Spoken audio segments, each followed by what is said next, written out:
A liberal reporter tried to make a name for himself by ambushing Melania Trump, but Barron Trump wasn't having it, and what he said next changed everything.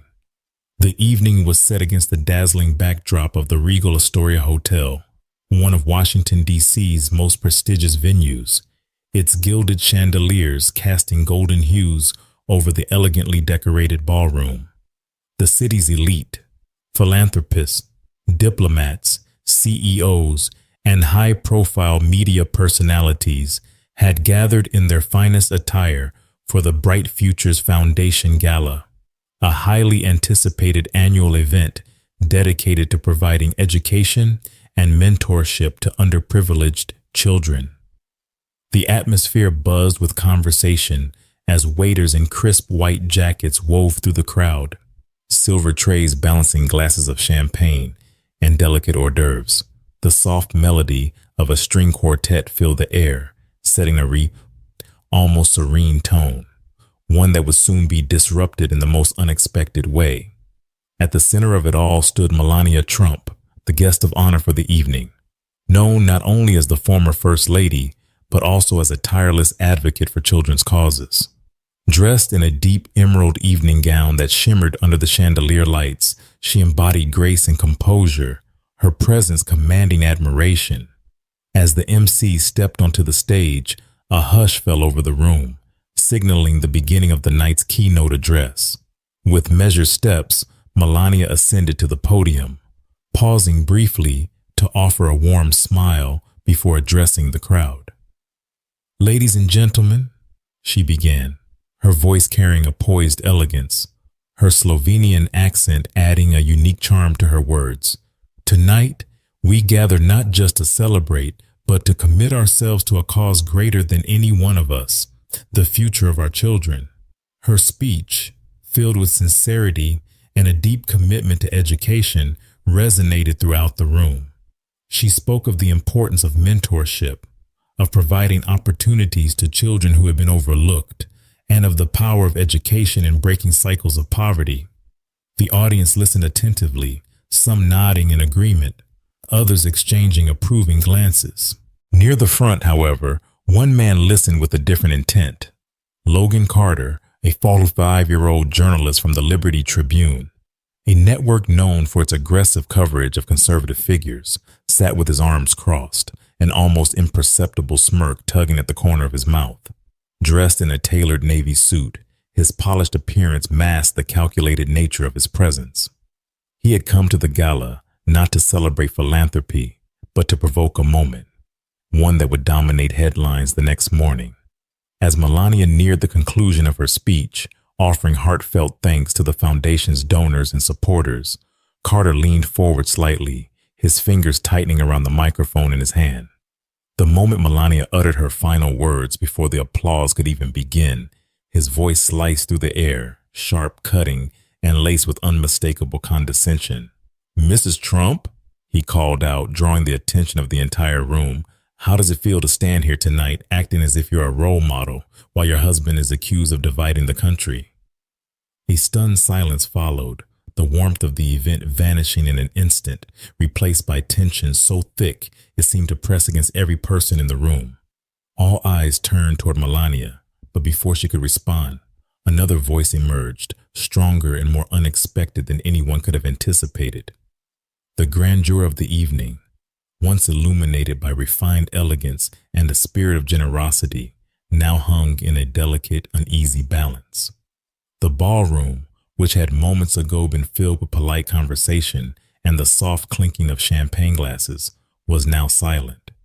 The weight of Logan Carter's words settled over the audience like a thick fog, his challenge unmistakable, his tone cutting and deliberate.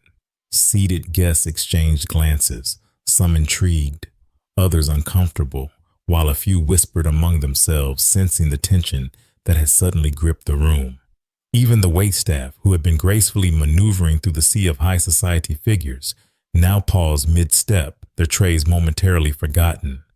At the podium, Melania Trump stood poised, her expression betraying neither shock nor indignation, only the quiet resilience she had mastered over years of public scrutiny. Logan Carter, now emboldened by the room's silence, shifted in his seat, adjusting his microphone as if preparing for a performance. His smirk widened, his voice dripping with the confidence of a man convinced he had just seized control of the evening's narrative. "You speak of charity, of making a difference," he continued, his words calculated, designed not to question, but to humiliate. "But isn't it true, Mrs. Trump, that real role models aren't the ones who stand beside men accused of division? That true leadership means standing against, rather than alongside, controversy?"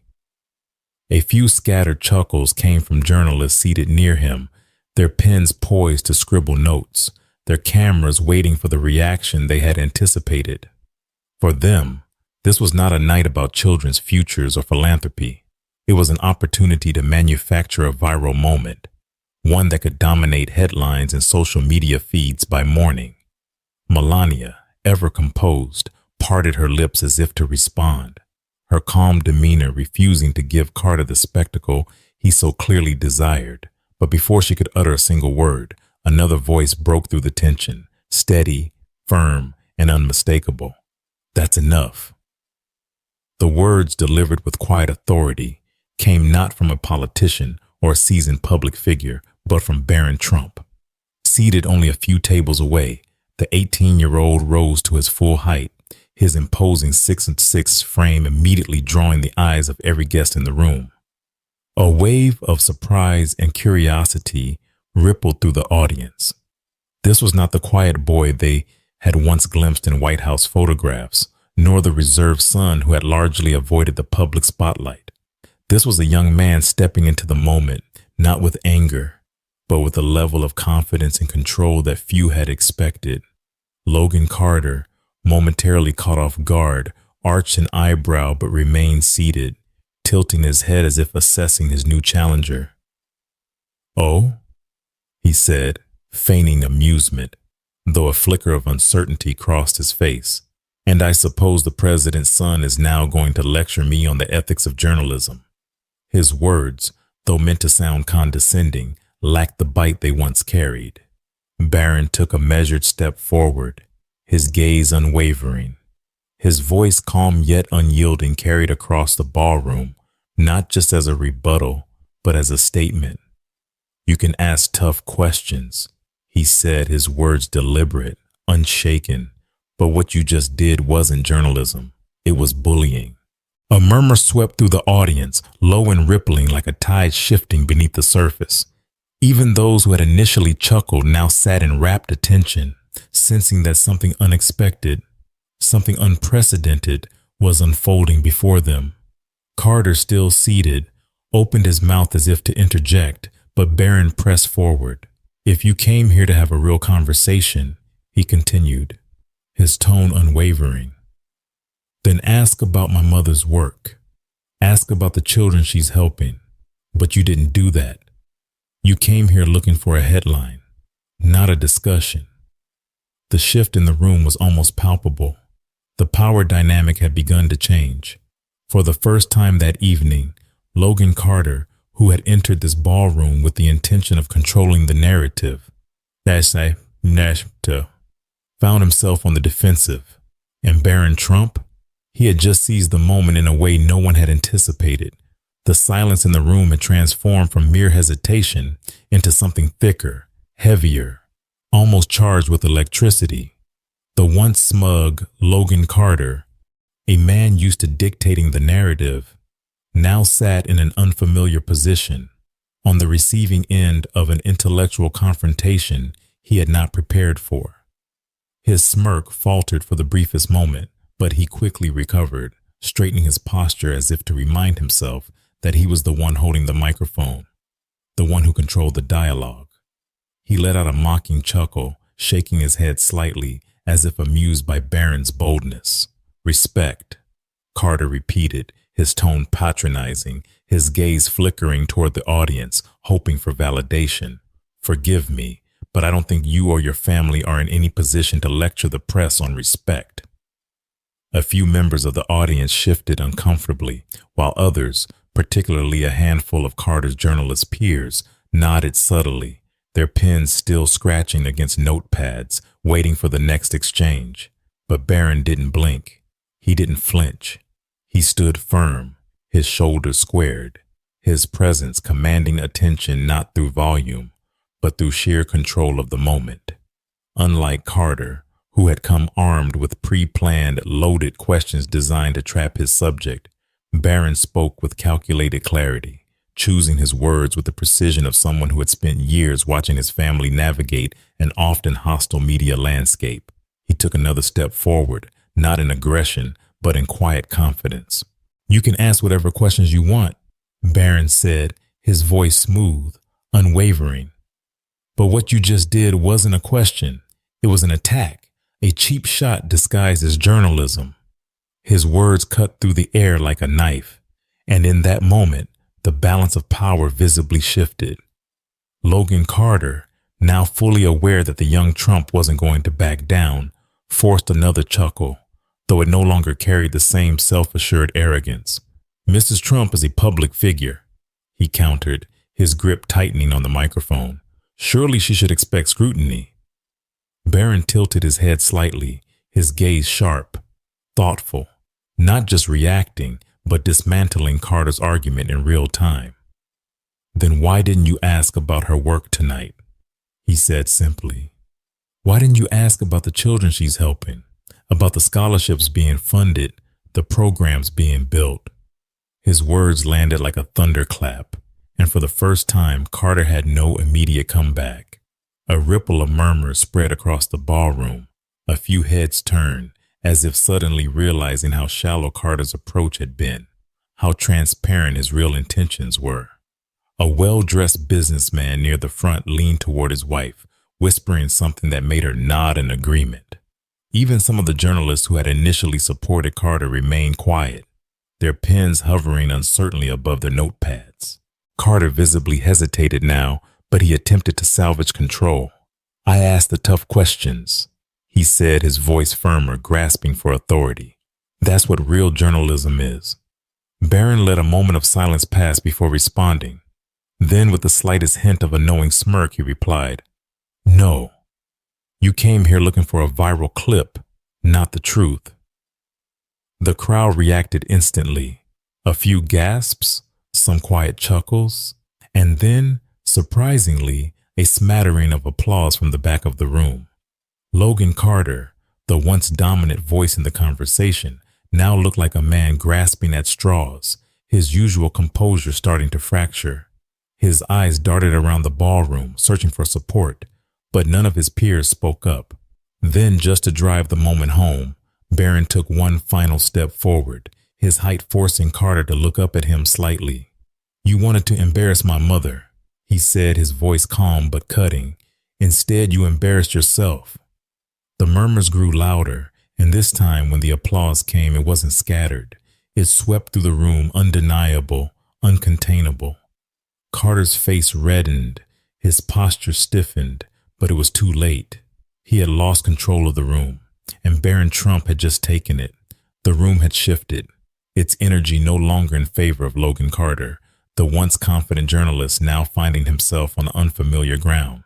What had started as an attempted public humiliation of Melania Trump had swiftly turned into an unexpected showdown, and worse for Carter, one that he was losing. The murmurs in the audience, once filled with anticipation for a cutting response from him, now carried a different tone, one of realization, of recognition that something unprecedented was unfolding. Barron Trump, standing tall and unwavering, had done something no one had expected. He had turned the tables completely.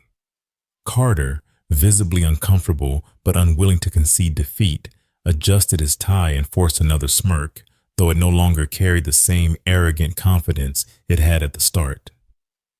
"You know, Barron," he said, leaning forward slightly as if to reclaim control of the conversation, "it's easy to stand up for your family when you've grown up in a golden tower.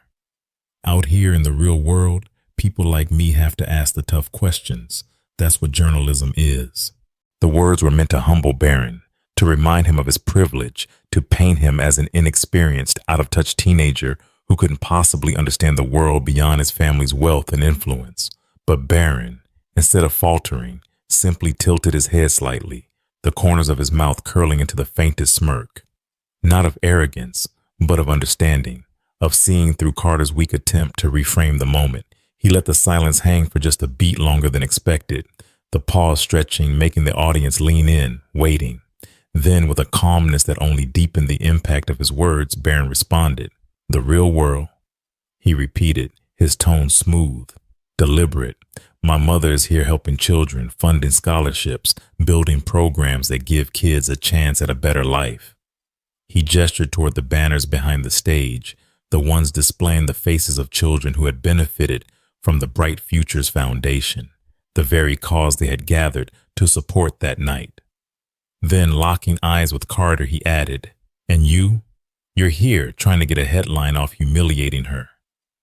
A heavy silence followed. It wasn't just a well-timed remark. It was a statement so blatantly true, so undeniably accurate, that even those in the audience who might not have typically aligned with the Trumps couldn't argue against it. Carter's smirk faded, his fingers tightening around his microphone as if it were the last thing tethering him to the illusion of control. He opened his mouth, but no words came. Barron didn't wait for him to recover. He took another step forward, ensuring that every single person in that ballroom could hear his next words clearly. "You wanted to make this about politics," he continued, his voice never rising, never losing its measured tone. "But the truth is, no one here came for that.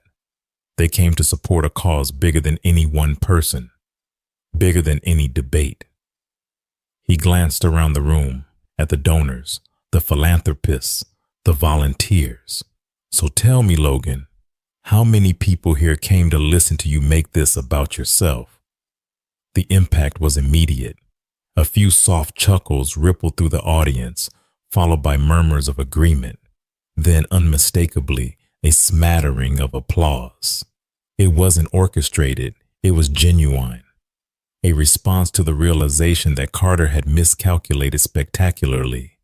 He had entered the ballroom assuming he would be the one controlling the moment, but instead, he had become the spectacle.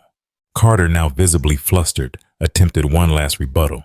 He straightened, clearing his throat, trying to maintain composure. "I was just doing my job," he muttered, but the conviction in his voice had vanished. Barron, his eyes still locked onto Carter, let out a small breath, then delivered the final blow. "Then maybe," he said, his voice as steady as ever, "you should try doing it better." The ballroom erupted. What had started as polite, hesitant applause quickly swelled into a standing ovation, the sound cascading through the space in a way that made it clear. This wasn't just approval, it was a declaration. Logan Carter, who had entered the night expecting to walk away with a viral hit piece against the Trumps, now found himself at the center of an entirely different story. He had not just lost the argument, he had lost the room. And worse, he knew it. The roaring applause swelled like a tidal wave, rolling across the ballroom, growing louder, stronger, undeniable. It was not just a reaction, it was a statement, a confirmation that the audience had just witnessed something remarkable, something no one had anticipated. Barron Trump had not only defended his mother, he had dominated a seasoned journalist in his own arena, using nothing but poise, intellect, and an unwavering sense of control. The ovation was no longer just for Melania Trump, nor was it merely an expression of support for the Trumps as a family.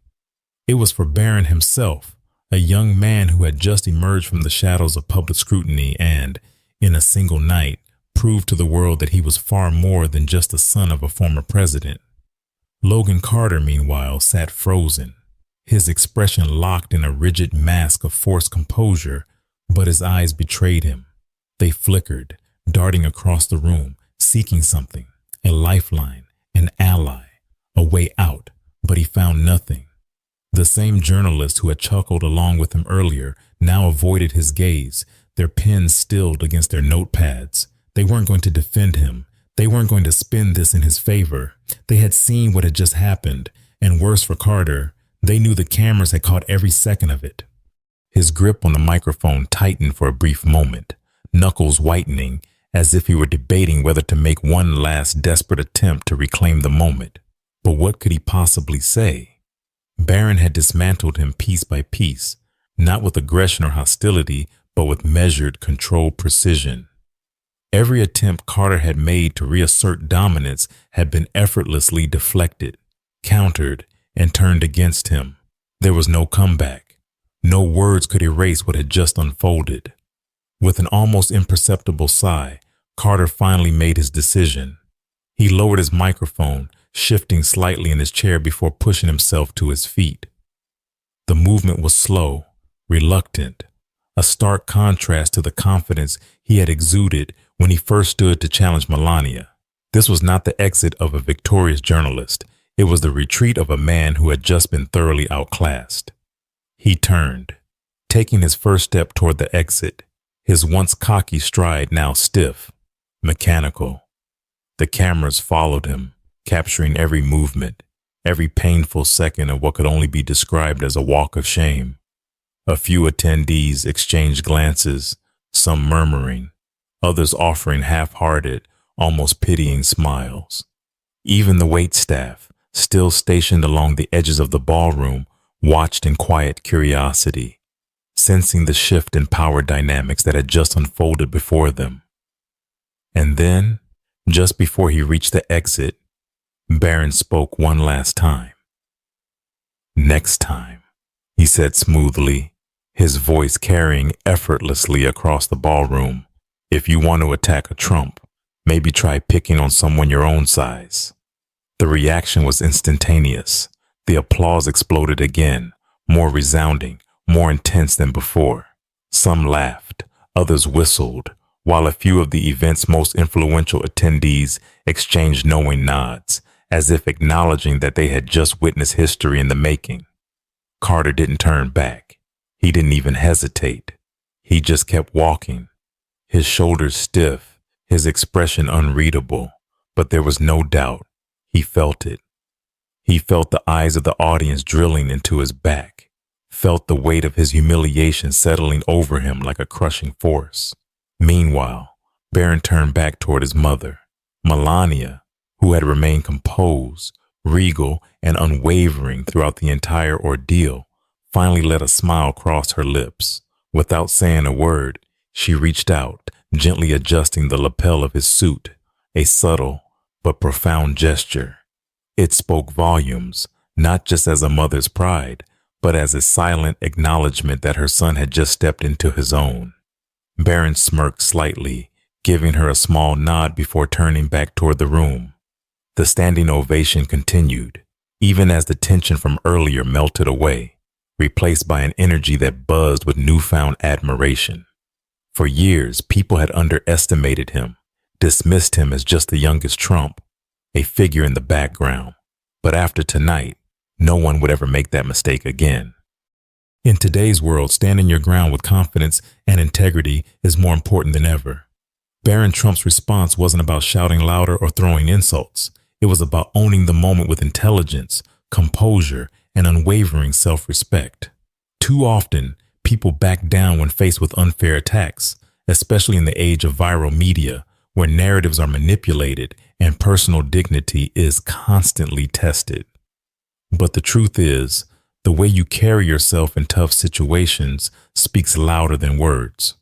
Whether it's in the workplace, online debates, or personal challenges, staying calm under pressure and responding with clarity will always put you ahead. Respect isn't just demanded, it's earned through action, not empty rhetoric. So the real question is, how would you handle a moment like this? If someone came after your character, your family, or your beliefs, would you fold? Or would you rise above, just like Barron did? Drop your thoughts in the comments below. Have you ever been in a situation where you had to hold your ground? How did you handle it? Let's get the conversation started. And if this story inspired you, hit that like button, share, and don't forget to subscribe for more powerful moments like this.